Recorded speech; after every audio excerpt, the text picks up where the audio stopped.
James chapter 4, magbasa ta sa one verse lang. Verse number 5. Can I say kini nga verse misunderstood. Masaypan sa daghang tao, misunderstood. Tanaman ning dogpalew para sa magbasa pulong sa Dios.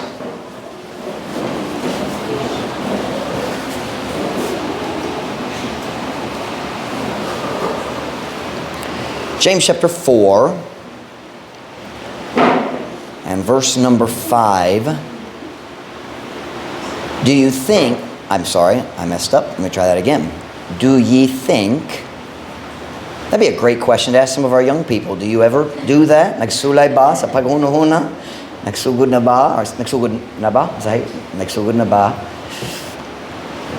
Do ye think that the scripture saith in vain, the Spirit that dwelleth in us lusteth to envy?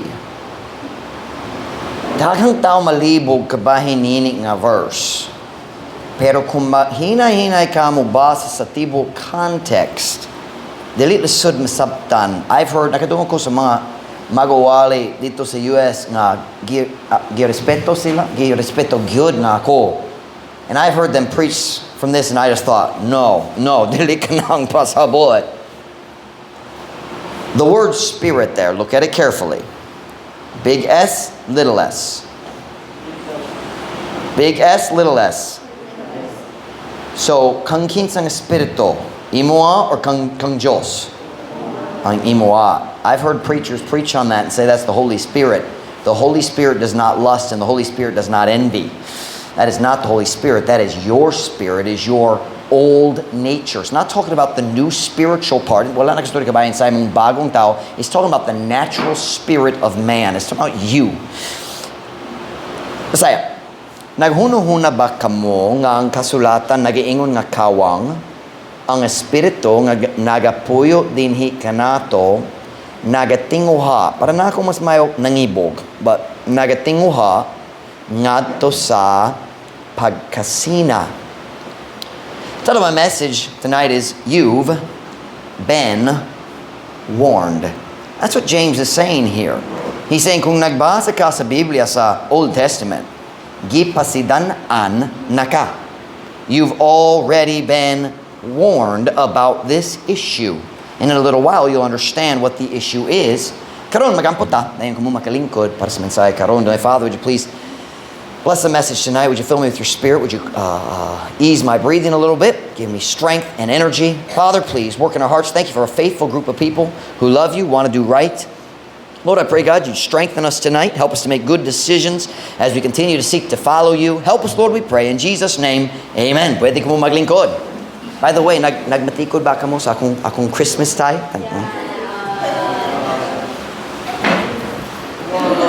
Sige.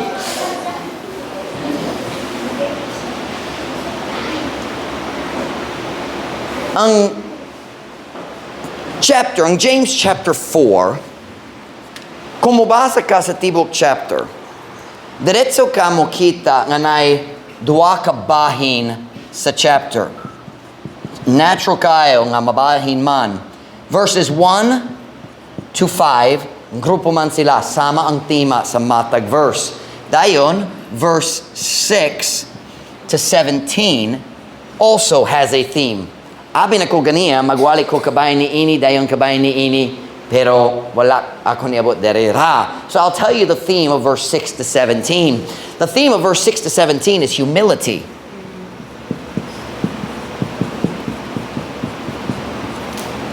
Humility.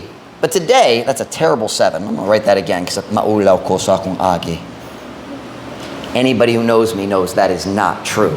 And today we're going to look at the first 5 verses of James to help us understand verse 5.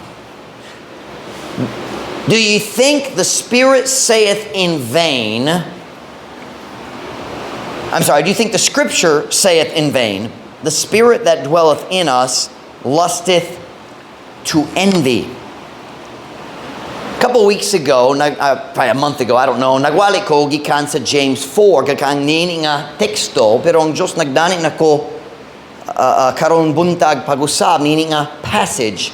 But today we're going to look at the overview of these 5 verses. So go to James chapter 4 and verse number 1, and let's see if we can figure out the theme of the first 5 verses. James chapter 4 and verse number 1. Kung nana say amen. From thence, pray for me, I'm tired. From whence come wars and fightings among you? Come they not hence, even of your lusts, that war in your members? Diin ba nagagikan ang mga guba o mga panag-away diha kaninyo? Dili ba nagagikan sila, bisang gikan sa inyong mga kaibog nga nakiguba diha sa inyong mga bahin sa lawas, meaning at sa imong lawas sa sulod nimo. So unsa manggod ang tema sa verse 1? Everything in the verse comes down to one topic, that is lust. Kaibog, pang-ibog, we might say. Nini nga verse, si James nagpasabot kanato, nga to sa mga Kristohano niya ng panahona, nga ang mga kaibog mokawa sa atong kalinaw sa sulod o sa gawas. And I preached about that a few weeks ago. Ang uban ninyo, basin mainumdum, kung wala ka na hinumdum palihog, ayaw pagsulti na ko, ma-discourage ko. But you will remember in a minute, I think.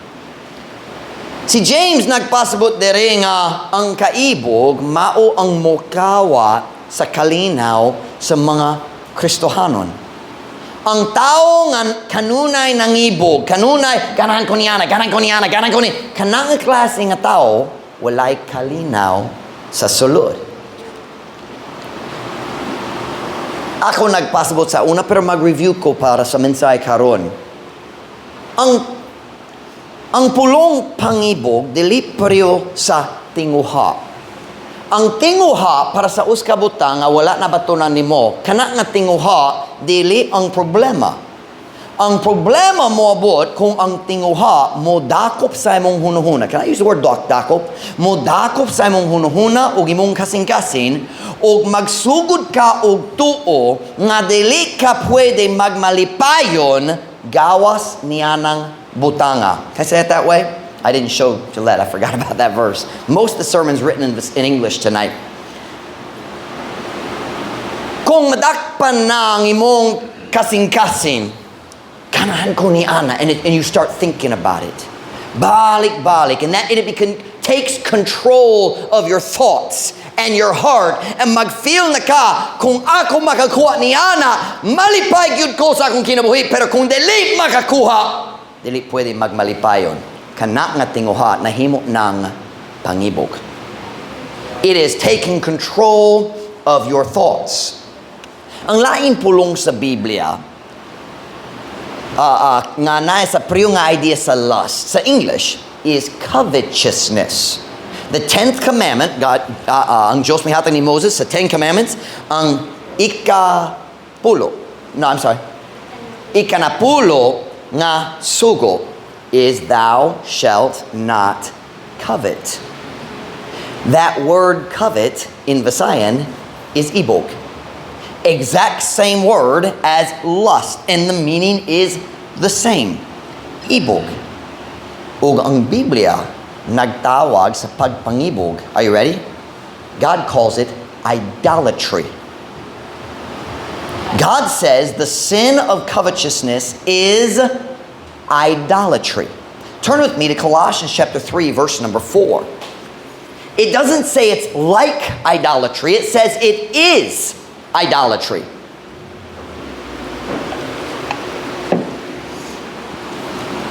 Colossians chapter number 3 and verse number 4. Colossians 3 verse 4. Kung nana say amen? When Christ, who is our life, shall appear, then shall ye also appear with him in glory. Sa diha nga si Kristo, kinsa mao nga atong kinabuhi mo pakita, kamo usab unya makita uban kaniya diha sa himaya. Christ, who is our life. You know what that's saying? If you have Jesus, you have everything you need. Kung nakay si Jesus, paigot na siya alang sa tanan mong kinahanglan, you can be happy and complete in Christ. Bible says somewhere else in Colossians, ye are complete in Him. I think it's Colossians 2. Ikaw or kamo complito, hingpit diya kaniya. Siya mag-atiman, siya mag-fulfill sa tanan natong panginahanglan. We are complete in Christ. Now look at verse 5. Mortify therefore your members. Does anybody know the meaning of mortify? How about the word mortal? Once I pass, what's a mortal? Puede mamatay. Mortal. We are mortal men. May kamatayon means mortal, right? So mortify. Nailabot sa kamatayon. It means patya. Colossians 3:5, mortify therefore your members which are upon earth, fornication, uncleanness, inordinate affection, evil concupiscence, and covetousness. Look at this, which is idolatry. Busa, patya ang mga bahin sa inyong lawas nga naan nganha sa yuta. It's not talking about the physical parts of your body. It's talking about the sins you commit with your body and with your heart, with your old man. Okay. Patya ang mga bahin sa inyong lawas nga naan nganha sa yuta. Dautan pakikilawas. Pagkadali hinlo. Mapatuyangon nga pangibog. Dautang tinguha sa pakighilawas. Og pagkamaibogon, that's the English word covetousness, nga mao ang pagsimba og Diyos. Covetousness is not like idolatry, it is idolatry. Say, Pastor Mike, I don't understand. Listen very carefully. Ang kaibog, mao ang pagtuo, nga dili ka pwede magmalipayon gawas niya ng butanga nga gipangandoy nimo, gikaibgan nimo. Did I say that correctly? So what you are saying is, God, you're not enough. I need that too. That is idolatry.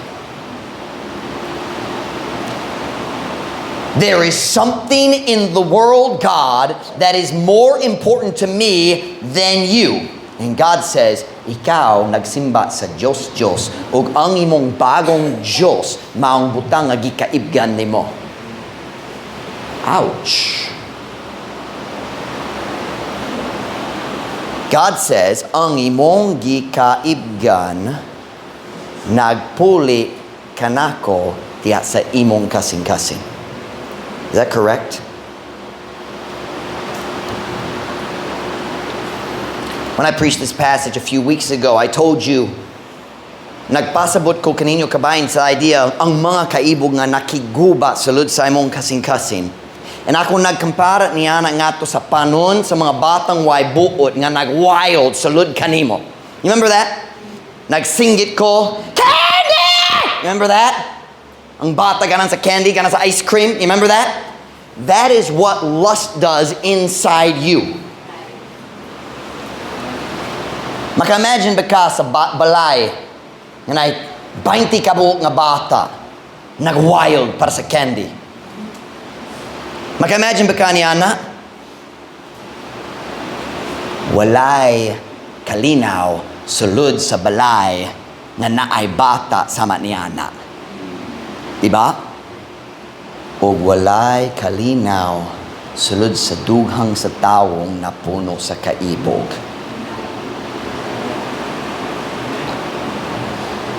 Ang tao maghuno-huna, kung nako niya na malipay na ko, magmugot karon kay wala, pero kung naa, you are lustful.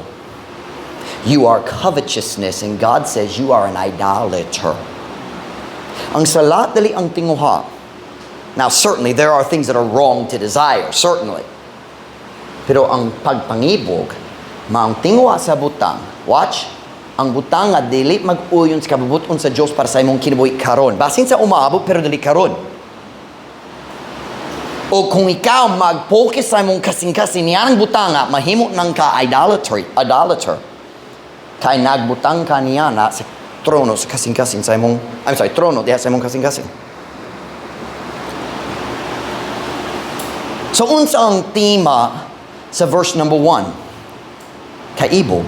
Walay kalinaw sulod sa dughang sa taong napuno sa kaibog, ug kung wala kay kalinaw sa sulod, sa dili madugay na ay mga problema pod sa mga relasyon sa gawas.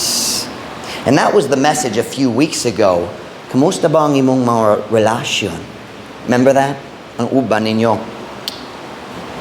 Nakadoon niya na. I think it was Sunday morning. So unsa man ang tema sa verse 1? Kaibog.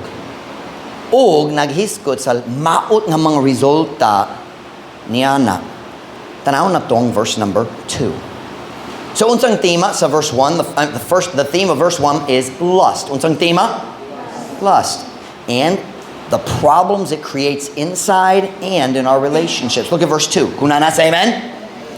Ye lust and have not. Look at the next two words. Ye kill. Ye kill. And desire to have and cannot obtain. Ye fight and war, yet ye have not because ye ask not. Kamo nagkaibog. I figured out this morning there's a word missing in verse 2. It's missing the word kamo in the last verse. It's wala kamo makaangkon. Ako mag-add. Kamo nagkaibog o wala nakaangkon. Kamo nagpatay o nagtinguha nga makaangkon. He's not talking about nagpatay ka sa ilaga. He's talking about people. Kamo nagpatay o nagtinguha nga makaangkon og dali makakuha. Kamo nakigaway o nakiguba apan sa gihapon wala kamo makaangkon tungod kay kamo wala nangayo. Wow! So unsay tema sa verse 2? Ye lust. Sama gyapon ang tema sa verse 2. Lust ug ang maot nga mga resulta. Sa verse 1 nakita na to nga ang tanan nato mga panagbingkil nining kinabuhian naggamot sa mga kaibog nga gapuyo sa atong dughang. Pero diri sa verse 2 makita na to. Watch me now. English na. In verse 2 we see that lust can drive us to do terrible things we never thought we would do. Kita maghunahuna, oh gamay ra, nangibog gamay ni ini, I want that thing, I want that cell phone, I want those shoes, gamay ra ni. You don't know how far lust will drive you. Paminaw na ko.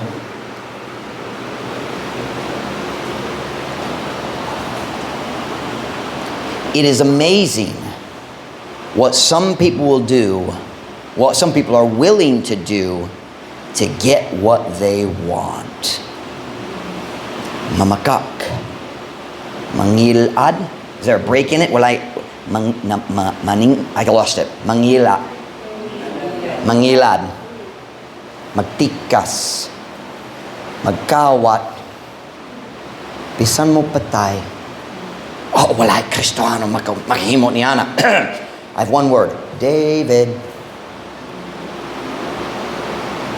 Asa nagsugod ang murder ni Urias.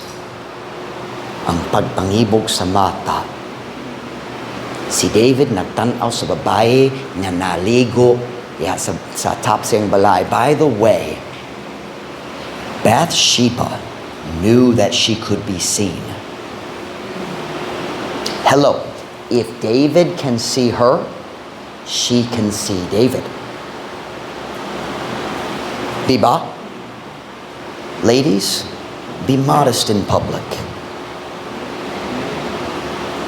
Can I just say, I know it's common in the Philippines to bathe outdoors, but we shouldn't. Something o bathe, ligo. Sorry, Bisaya, kabalo ko nga kumin kayo sa Pilipinas maligo sa gawas kay wala mi CR sa sulod. Pero kung na kay CR sa sulod, kailangan ka maligo sa sulod. Kana nga pagpangibog ni David, ang kaibog, nagbantay siya sa gwapa nga babae nga naligo, nagtumon sa pagpatay sa bana niya.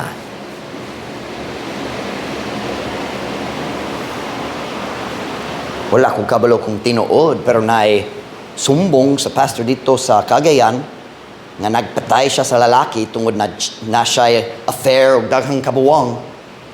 Wala ko kabalo kung tinuod, naglaong ko dili, pero wala ko kabalo. It might be true. See, our problem is we think lust is okay because we think we can handle it. Nagtutang, kaya na akong gamay ng magtinguha, mangibog, maghuno-huna kabayan sa akong crush, maghuno-huna kabayan ni Ini, and by the way, it's not just crush. We think, oh, pangibog, kanang ang crush. Basin sapatos lang imuha. Basin ang bagong purse dito sa ukay-ukay. Basin ang bagong cellphone dito sa Actigan or sa Lee Plaza. Basin ang nindog nga watch or nindog nga saninas. But we think it's no big deal. How about this one? Maybe it's just money. Kwarta. People will do crazy things to get money. Diba? The love of money is the root of all evil. And kung ang pastor magwalik kabahin sa kaibog, ang natrong nga hunahuna sa kadaghanan sa Pilipinos, mao kini. Pero pastor, pobre mi. So syempre na may tinguha. Ang pagkapobre, dili us ka alibay para sa pagpangibog. Paminaw, kung dili ka kontento sa gamay, dili pud ka magkontento sa dako. Uban sa pinaka maibogon nga tao sa kalibutan, mga dato, ganahan pa. Wow, nanay 1 million, natagbaw na, wala. Kung wala ka natagbaw sa gamay nga sweldo, kung dako na, mangibog gihapon. The problem is disobedience to the command of God, not the things that God has given you. Ang problema dali ang mga butang ang Diyos mihatag kanimo. Ang problema mao ang disobedience sa atong kasing-kasing.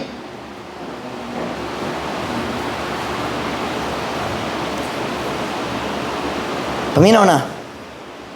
Kung ikaw mo tugong pagpangibog mo sulod sa imong kasing-kasing, wa kay idea asa ka padulong. Lust will take you bad places.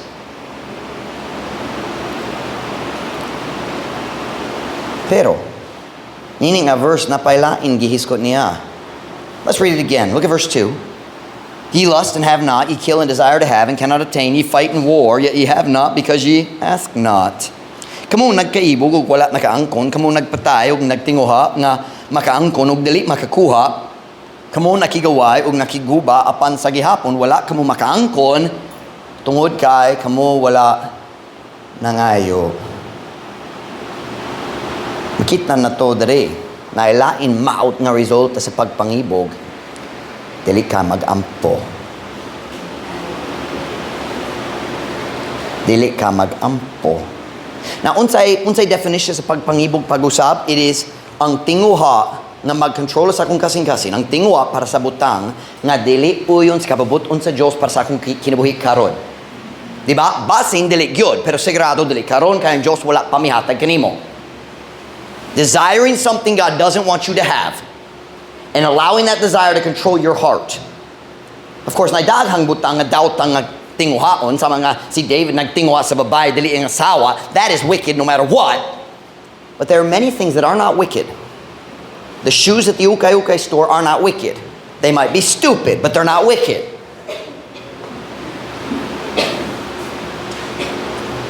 That was supposed to be funny, pero pasing sobra ang kaigo karon dili makakatawa. Ang gusto na magginhawa. Where was I going? I forgot what I was talking about. I got distracted. Oh. Ang maibogon nga tao dili magampo. Kay nagtingwa siya sa mga butang nga dili uyon sa kababuton sa Dios alang ni ining panahona sa iyang kinabuhi.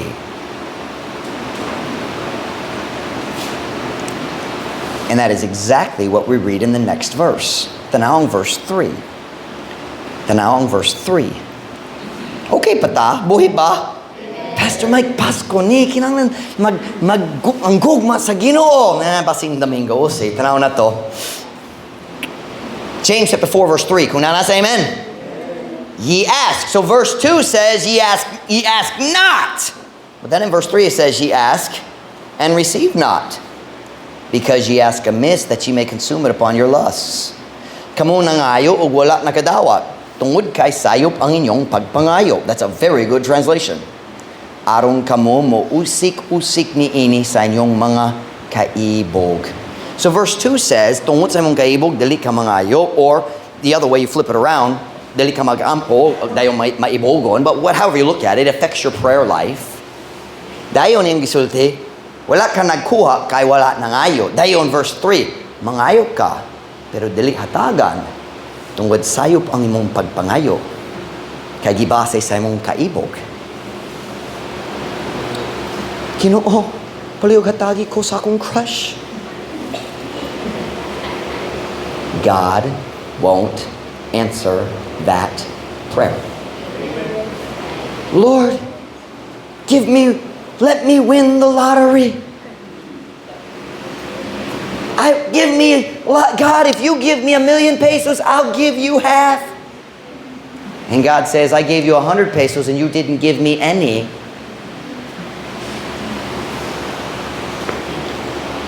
Amen. Everybody thinks, kung nako'y daghang kwarta, mohatag ko sa daghan. No, mohatag ka sama sa imong gihatag kung gamay.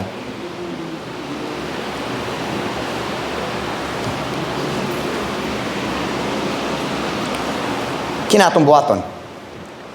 Magampo ta para sa butang nga dali uyon sa kababuton sa Dios. Dili siya mohatag na to niana kay ganahan siya kung unsay maayo para nato. Dayon mag-undan ta og gampo.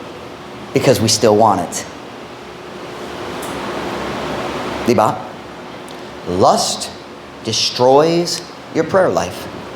O ang tao nga dali mo ampo, sa dali madugay, mag-stop sa pagbasa sa Biblia pod. O ang Kristohano nga dali mo ampo, dali magbasa sa Biblia, sa dali madugay, dali na magsangyaw. O basi magkuyog, pero dali magsulay. Dayon sa dali madugay, dali na mag-soul winning o mangita sa mga alibay para sa pag-absent sa church. Nag-experience ba ka sa proseso? Nakikita ko balik. Unsay ang root problem. Pagpangibog. Wala ka kontento sa gipanghatag sa Diyos kanimo.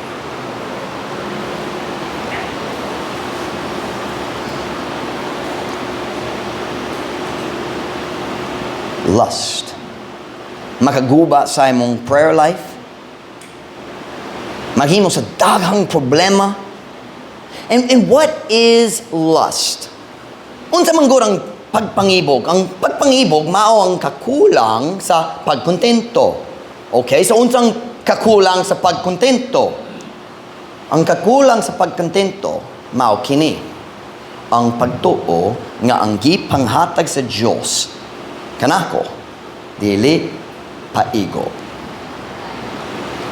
Was that understandable?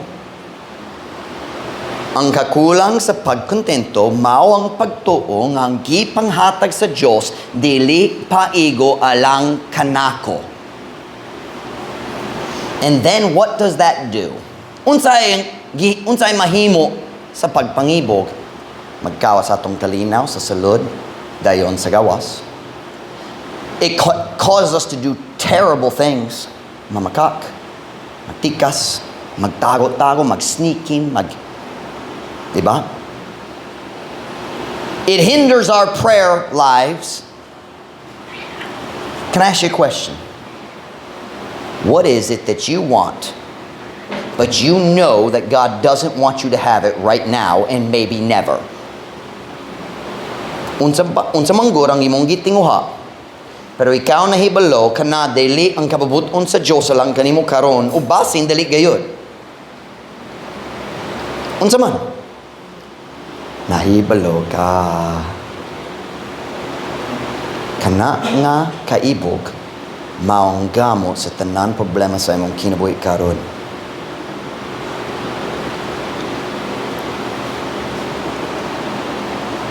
Kabalo ka ang Diyos dali ganahan. Now say with me, is there something you know you want it and God doesn't want you to have it? Next question. Ikaw ba nagbana-bana gihapon kung unsaon nimo pagkuha ni ana? Nagplano-plano pa? AJ, sit still, son. You're distracting me. Sit back. It's dangerous to be the pastor's son. What are you doing, son? You need CR or something? All right, then go. Run. You look like you're gonna die. Pamino, I forgot where I was. What are we talking about? Ikaw ba nagbana-bana gyapon kung unsaon nimo pagkuha ni ana? You know God, you know you can't ask God to give it to you because it's not His will. Dili pwede mangayo kay siya mo dumili. So magsulay ka, maghimo sa plano aron ikaw man ang mokuha. Wow. Go back to verse 2. Ye fight and war, ye kill. Masyat yun ka sa imong gaugalingon, unsay imong buhaton kung magpadayon ka ni ana. Mawala ang imong honesty, mawala ang imong mga relasyon. You'll find yourself living a double life, mamakak sa tanan. Aron mukuha ka sa imong gusto.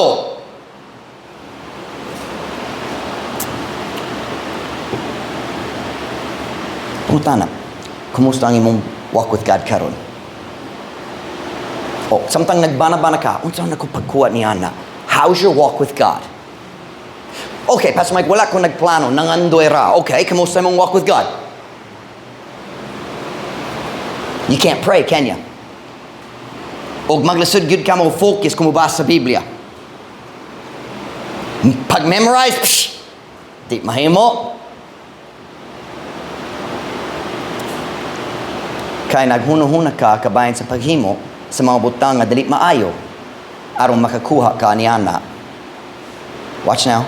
Nakulang ra ang courage sa paghimo ni ana. The only thing stopping you right now is you're scared, which is a good fear, by the way. The fear of the Lord is the beginning of wisdom. But if you get a little more courage, you'll do it. Kayo naglaom ang pastor dili mo kat-on. I am not your problem. Ang pastor dali ang problema para nimo, ako dali ang maghuhukom, akong pastor.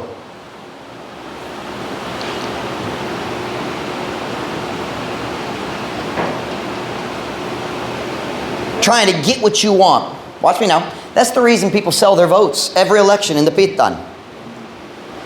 It's lust. Have you ever noticed ang tao dali mo gamit sa kwarta niya ng kwarta para sa bugas? Palito ng bagong cellphone. Mobalig sa boto tungod sa iyong pangibog para sa cellphone. It's not the things they really need. Maupalit sila sa cellphone dahil next week mag-utang gihapon para sa bugas ug sudan. It's a lust problem, ladies and gentlemen.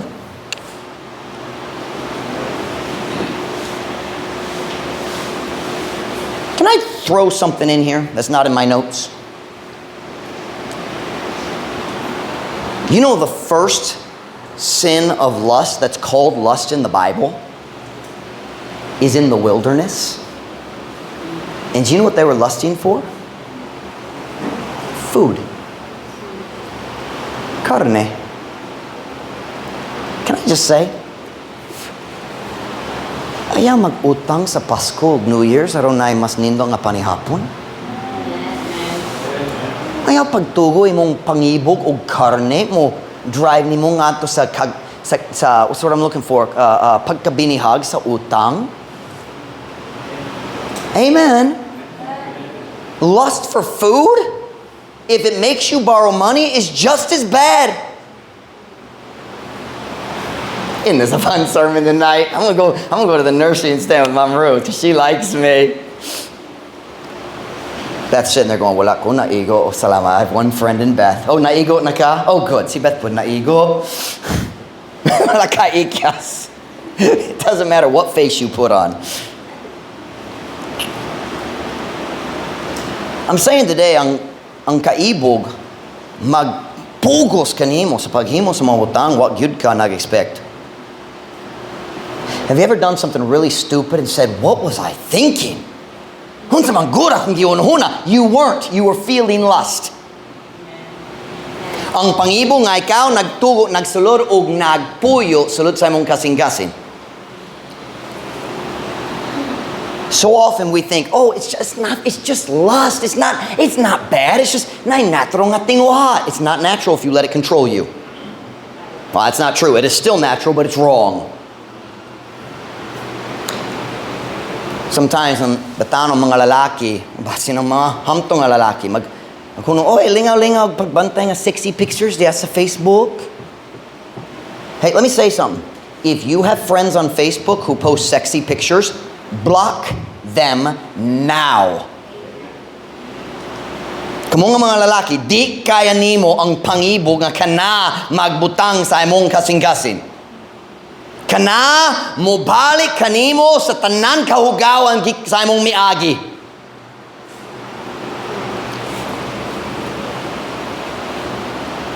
Pero kung ikaw magbantay sa sexy pictures, nagpuno ka sa imong kasing-kasing sa pagpangibog o wala ka kabalo asa kana mo tumong.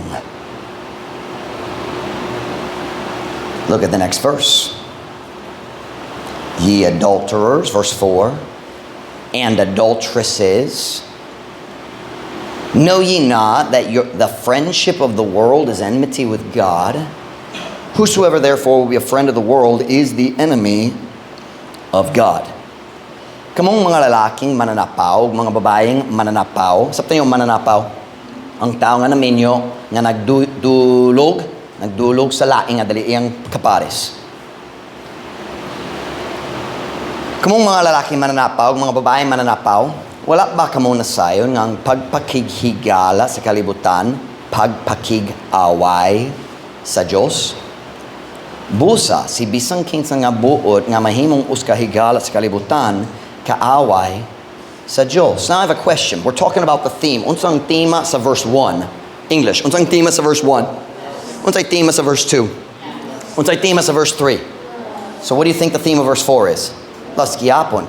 Ngano man ang tao magpanapaw? Saktong grammar? Mananapaw. Ngano man ang tao mananapaw, magpanapaw. Unsay magpanapaw? Tungod sa lust. Tungod sa lust. What drives people to lust? To adultery? Lust. I have a question. Is it God's will for a married man to desire another woman? Kana ba ang kabubuton sa Diyos nga ang tao nga naminyo, ang lalaki naminyo, na itinguha nga to sa babae nga dali ang asawa? Kana ba ang kabubuton sa Diyos? Dili. Dili. So kanang pangibog. Diba? So adultery starts with lust. Diba? Ang pagpanapaw, mao ang kinatumyan sa tanang unod ng pagpangibog. By the way, you listen to your pastor very, very carefully. Right now in our church, we don't have anybody who's in a serious relationship nga, padulong sa kaminyo on. We don't have that right now. As far as I know, wala tayong mga batanon nagtago, panguyab-uyab. I don't think we have any of that right now. I hope. But listen to me very carefully what I'm about to say right here. Kamong mga batanon, pohon ang Diyos maghatag kanimo sa special relasyon nga motumong sa kaminyo on, sa kasal. Listen to me very carefully. English una. When a couple sleeps together before they are married, that is a result of uncontrolled lust. Sakto ba? I'm speaking English, of course it's sakto. I meant sabtan. Let me say it in Messiah. Kung naay, not magtiayong, because that's married, right? Magtiayong is naminyo yun. Kung naay dating couple, mga uyam, na magdulog, or is it makigdulog? Makigdulog. Sa dali pa sila magkasal. Kana mang resulta sa pagpangibog nga dili makontrola nila. Right? And if someone doesn't control their lust before they are married, they probably won't control it after they're married. Unless they get in a really good church like this one where there's lots of hot preaching. Kung naay tao, dali makakontrolo sa iyang pangibog, sa dali pa siya magkasal. Murag, dali siya makakontrolo niya na human sa kasal. And you listen, ladies, hunahuna ka, oh, I don't want to lose him, so ako muhatag niya sa iyang gipangayo. Magpagamit ko, aron dali mawala siya. Dahil magkasal na miyog, we'll live happily ever after. No, you won't. Not without God and some really good counsel. And a mean pastor who preaches the truth. Kaya na, daghang babae dari sa dapitan, magpagamit, kaya sa ito magpagamit sa ilang kaugalingon, saktong grammar, sa ilang uyab, aron dali mawala siya.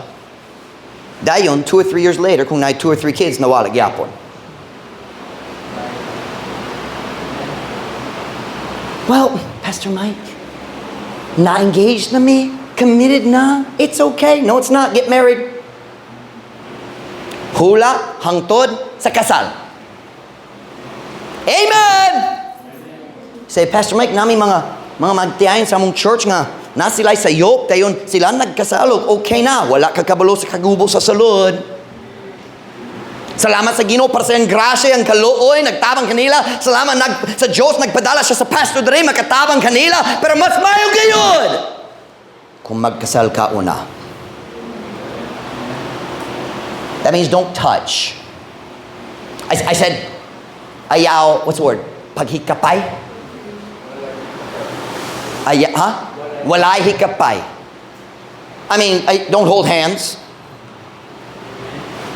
Say, Pastor Mike, dili sala ang holding hands. The Bible says it's good for a man not to touch a woman.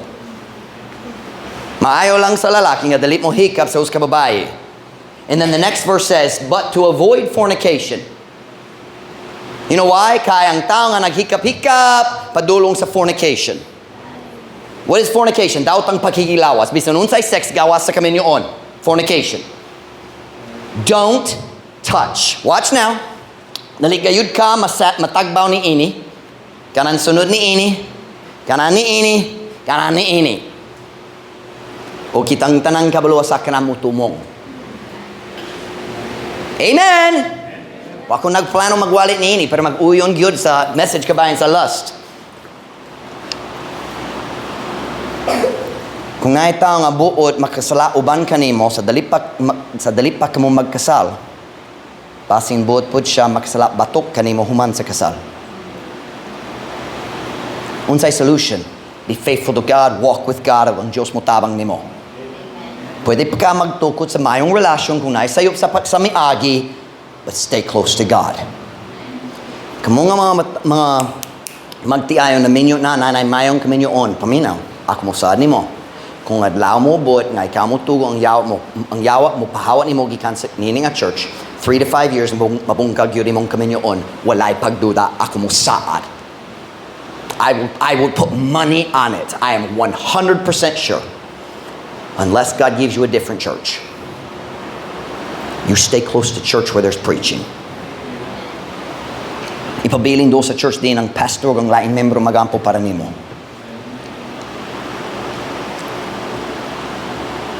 But I want you to notice, unsay tema niini nga chapter, pagpangibog. Ye adulterers and adulteresses, know ye not that the friendship of the world is enmity with God? Whosoever therefore will be a friend of the world is the enemy of God. Busa, si bisang kinsa nga buot nga mahimong uskahigala sa kalibutan, kaaway sa Diyos. Remember, the message is, maghunahuna ka, kaya nimo ang gamay nga pagpangibog.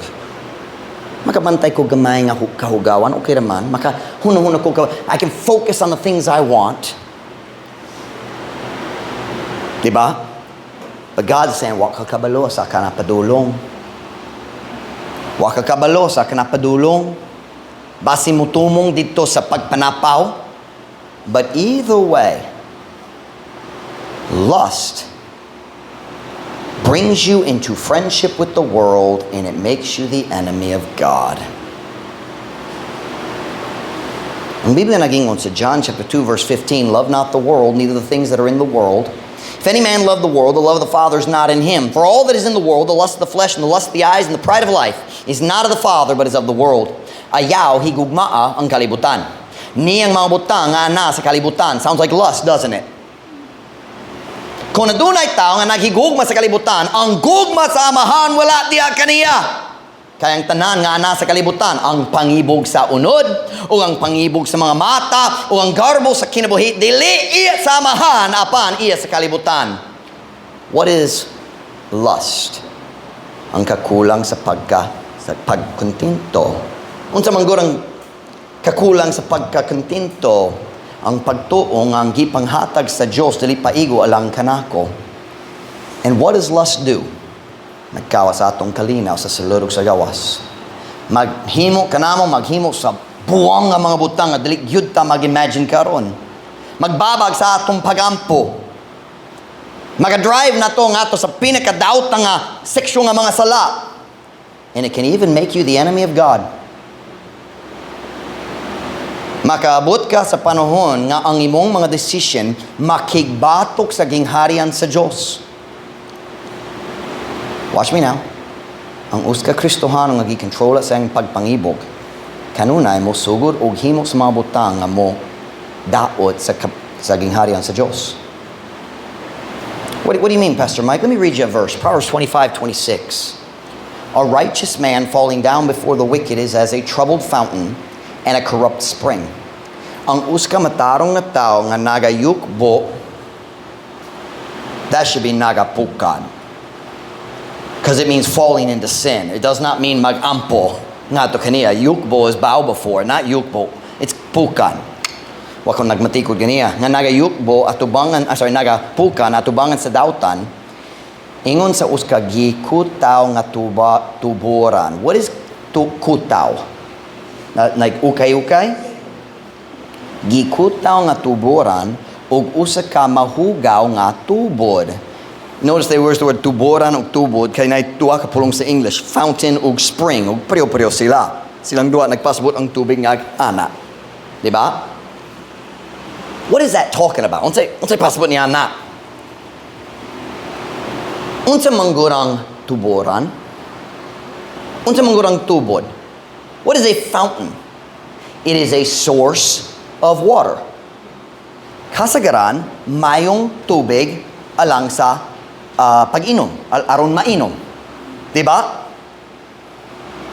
Normally, fountain water is good drinking water kay naggikan sa ilalom gyud ug ang pressure gikan sa ilalom nagpush, diba? So ang fountain alang sa mayong tubig nga makatabang sa tao.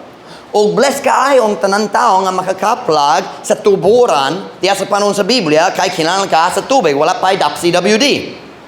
Diba? Kinahanglan ng tubig. So, a fountain, a spring, is something that's supposed to help you. Uska butang nga makatabang kanimo sa imong kinabuhi. Pero, kung kana nga tubod, nadunot, pinaagi sa, what's the word? Hilo? What's poison? Hilo. Can I use dunot? Nadaot. Nadaot, pinagi sa hilo.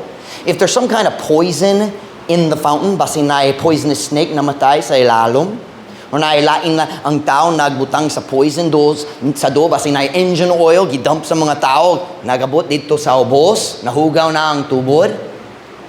Karon kung ang tao mag-inom niya na, masakit basin mamatay. O kana nga butang nga gituyo alang sa ilang benepisyo, maugayod ang makadaot nila. Sabtan ba? Okay. So, unsay pasabot niini? Uska matarong nga tao nga mapukan, meaning makasala siya. Sama nga si David, nakapukan gyud, nakasala atubangan sa tibuging harian, di ba? Kung matarong nga tao mapukan atubangan sa mga dautan, sama siya sa tubod nga poison hilo na.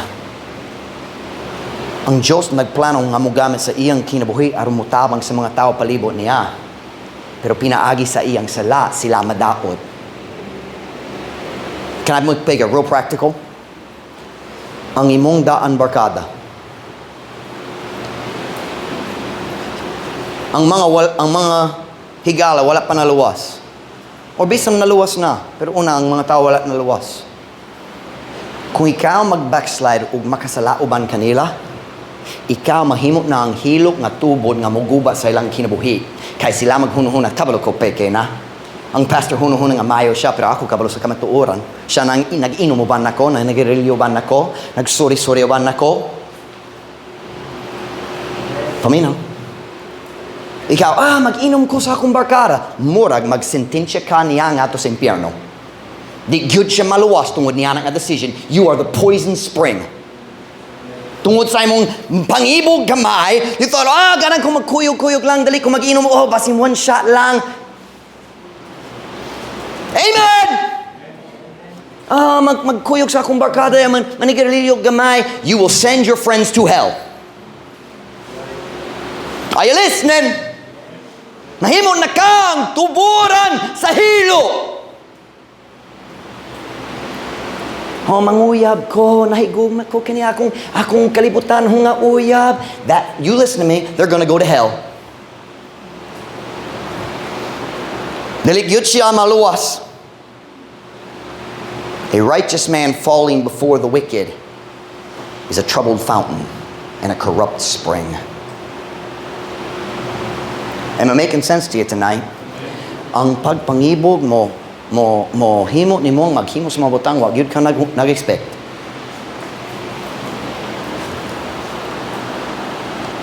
Kasi may nga naman ikaw nagwalit nini sa Christmas time. Kaya basin ng Diyos kabalo nga dahil daghang pagtintaw nining panahon na. Mga higala, hey! Pwede ka mo hapit lang ka Diyos sa among New Year's party. Basin dong, ako basin lang. No. Correct answer. Dali ko! Dali ko! Salamat para dali na ko maghimo ni Ana. Dali ka kinalang mag-apel. Dali. But dali kinalang mag-inom. Just kuyog gamay. You're not a good enough Christian. No, you're not.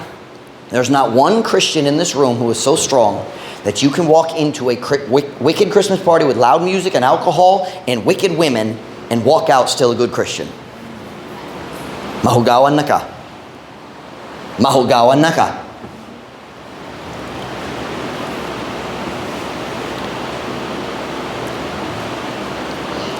Kung naay Diyos nga Kristohano nga mutugong ang iyang pagpangibog magkontrola na nila or niya. Sa adihang sayo ko, kung sila mapukan nga to sa sala, sila makasakit sa tanang mga tao nga ang Diyos nagtuyo nga tabangan nila.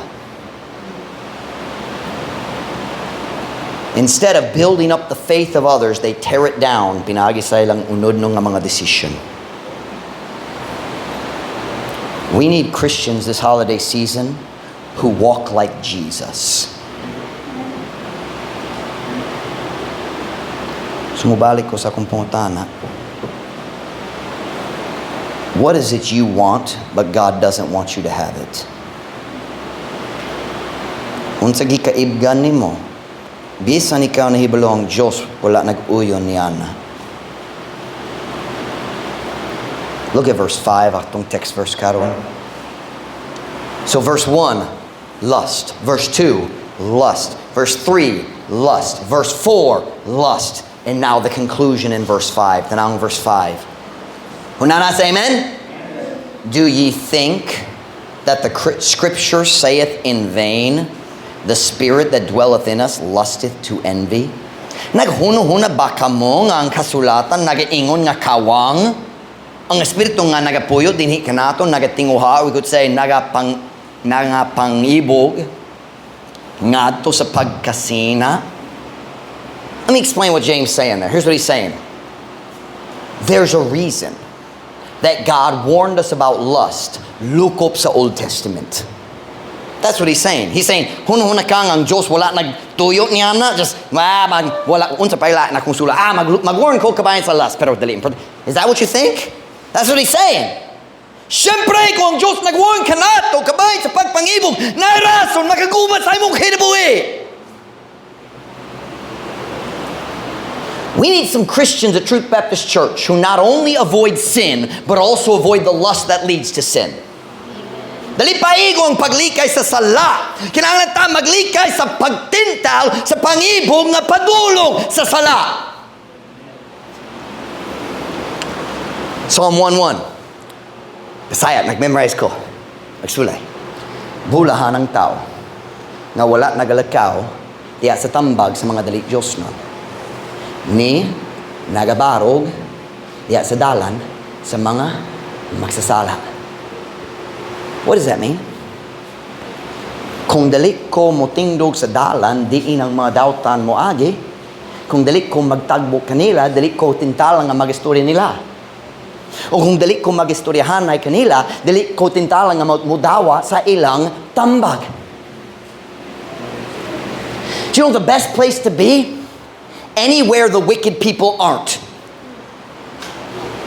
Unsa ba ang pinakanindog nga lugar nga magpabiling karon Pasko o New Year's? Bisan asa nga walay dautang tao.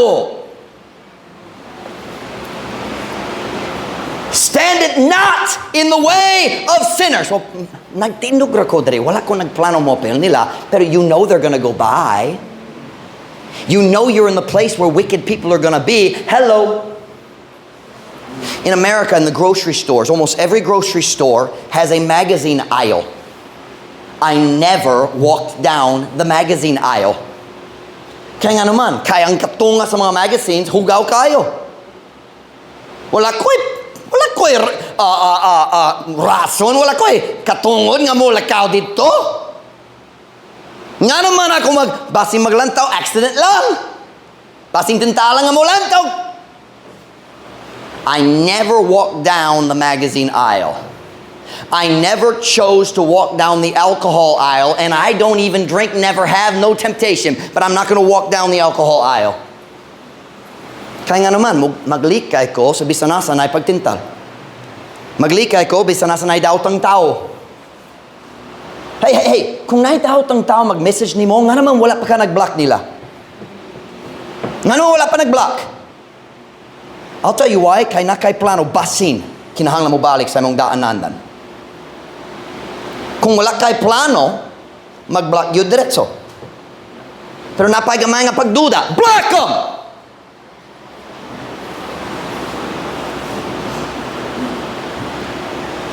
James is saying in verse 5, hello. He's not quoting one verse here. Dili kani nagpunto ngadto sa uska verse kayo. That's not good grammar. It's not pointing punto. It's not pointing to one verse. There's no verse in the Old Testament that says the spirit that dwelleth in us lusteth to envy. That verse is not in the Bible, in the Old Testament. It's pointing to the illustrations of the entire Old Testament. Eve lusted after the fruit. Diba? And we could go through all. Samson lusted after wicked women. Balaam lusted after money. And we could go on and on. And here's what he is saying. Your spirit, your old man, ang imong natro unod nga kinaiya. You don't know how wicked it is. Don't give it a chance to sin. James is saying, never underestimate the power of just a little bit of lust in your life. Ayaw gayud pag-isip nga gamay ang makadaot nga gahom sa bisang gamay nga pagpangibog diha sa imong kinabuhi. I'm saying tonight, we need to start fighting lust, not just sin. Kung dali ko mutugo, mobot ko dere, dali pod ko mobot dere. Kung kinang sala, kinang pangibog, mas safe dere good.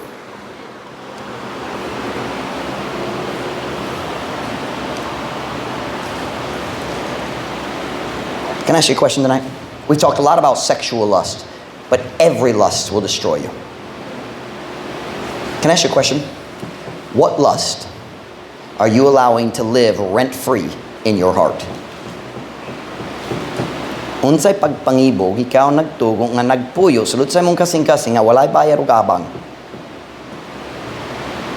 Lust is like a tenant who never pays his rent and then destroys your house. Ang pagpangibog sama sa usa ka tig-abang nga di gyud mo bayad sa iyang abang dayon mo gubat gayud sa imong balay.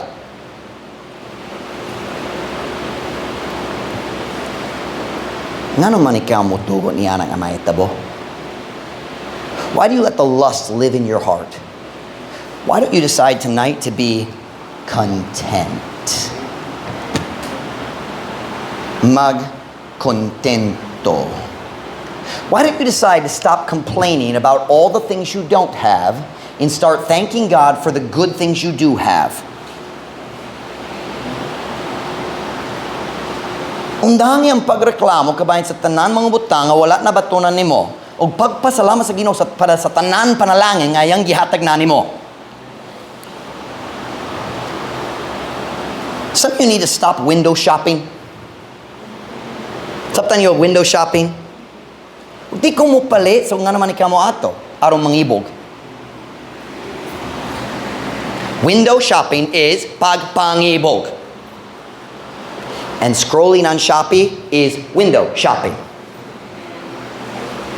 It is amazing how many things you never knew you needed until you saw it on Shopee. Wala ko kabalo! Kini ang akong kulang sa akong tibok kinabuhi! O kung nakaroon, malipay na! Hangtod og ma. Kung mukita ka sa laing nga kinahanglan pod. Listen, kung wala kay gituyo nga paliton sa Shopee, ayaw pag-abri sa app. I hate Lazada because it opens up without my permission. Does anybody else have that happen to you? Lazada is of the devil. I think my phone is possessed. Actually, Lazada is. It irritates me. Wala ko what's the word? Touch. Push the buttons. Tukluk. Wa ko nagtuplok bisan unsa, mag-abri na. Sa man eh. Pero kung ikaw ang magtuplok, kanang imong sayop, diba? Ang uban ninyo, bored lang ka, maglantaw lang. What are you doing? I'll tell you what you're doing. Nangita ka para sa butang, aron mangibog ka niya na. Maglang, 200 na lang, mayong presyo. But you didn't know you needed it yesterday. Why are you lusting for it today? Kahapon, wa ka kabalo nga gikinahanglan. Kay dili kinahanglan! All of a sudden, this just got real practical, didn't it? Hey, ladies, if you don't need clothes, don't go in the ukay-ukay. Amen. Amen. You're welcome, JD. Listen to me now. And the same is true for you guys. Wow! Dako ang savings sa shoes. 75 na lang. Pila ka, how to say, pila ka sapatos na nasa balay. Dali na mag-fit.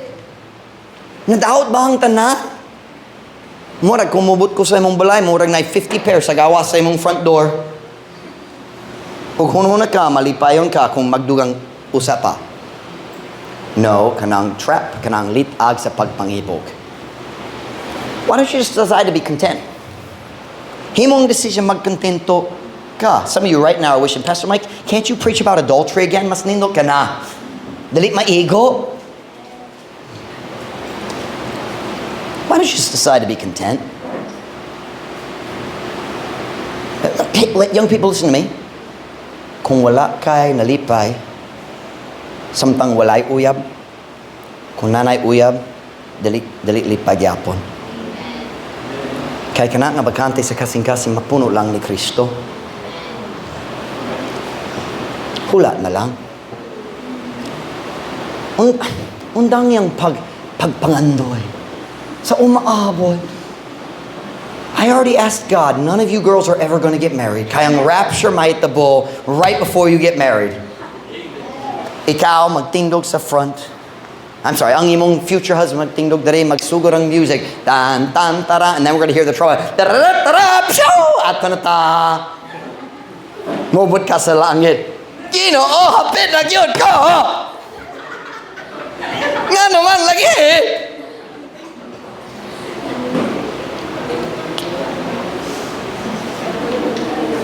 Paminaw. Ang tinuod nga kalipay dali ang resulta sa pagkuha sa tanang nga imong gitinguha. Kanama ang resulta sa pagdesisyon nga magkontento niana nga nabatunan na nimo. Kinahanglan ba ka maghimo sa decision kabayan sa pagkakontento? Listen to me now. Can I make it real practical? Why don't you decide to be content with the Christmas dinner that God gives you? You don't have to have lechon baboy kung apikyang kahimpang. You don't. You can have a nice Christmas dinner without going into debt. And you can be thankful for it. Pwede ka mag-thankful. Unsay kinahanglan, watch me now. Unsay pagpangibo kinahanglan buhian nimo karon aron magkontento na ka. Nindot ang Christmas kung kontento ka. Kung dili, maod. Every head bowed, every eye closed.